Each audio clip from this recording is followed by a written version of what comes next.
Tiga hal utama yang menyebabkan kita itu sakit. Nah, sebelum saya melanjutkan, perlu saya disclaimer bahwa saya itu bukan seorang dokter, bukan seorang tenaga medis, bukan seorang psikiater atau seorang terapis ya.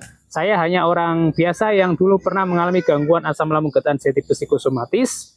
Hampir 5 tahun ya saya mengalami tersebut, sehingga banyak sekali saya pelajari tentang kesehatan tubuh manusia ya, karena waktu dulu saya sudah berusaha untuk berobat kemana-mana, ke dokter umum, dokter jantung, dokter dalam, dan ke rumah sakit, ke terapi, dan sebagainya. Ya, itu sudah pernah saya upayakan, dan kebetulan semuanya itu tidak ada yang cocok dengan saya. Sehingga saya itu berusaha mempelajari tentang apa sih itu sakit, apakah itu yang menyebabkan sakit. Nah, penyebab dari kita terkena sakit itu sebenarnya ada 3 hal ya, yakni adalah ketika kita lalai menjaga pola pikir kita, ketika kita lalai menjaga pola makan kita, ketika kita lalai menjaga pola hidup. Nah, 3 hal ini ketika kita tidak menjaganya, itu menjadi faktor utama kita terkena sakit. Jadi hanya 3 hal ini ya, berarti dari pikiran, kemudian dari makanan, kemudian dari gaya hidup.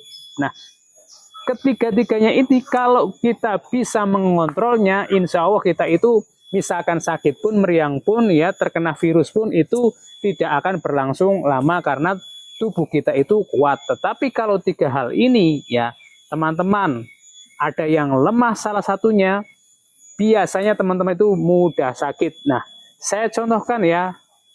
Yang pertama adalah dari makanan. Nah, ketika kita makan makanan yang kurang sehat ya, contoh ya makanan kurang sehat adalah makanan basi ya.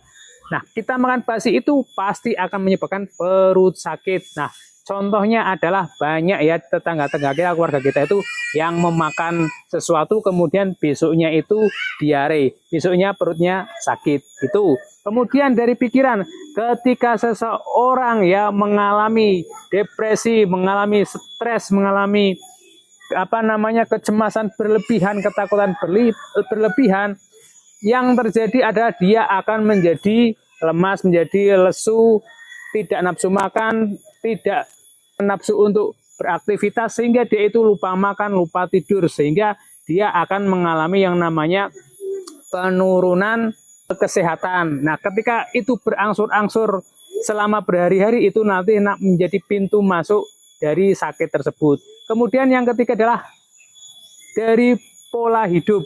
Nah, gaya hidup yang tidak sehat seperti setelah makan tidur, tidak pernah olahraga, itu juga menjadi pintu masuk sakit.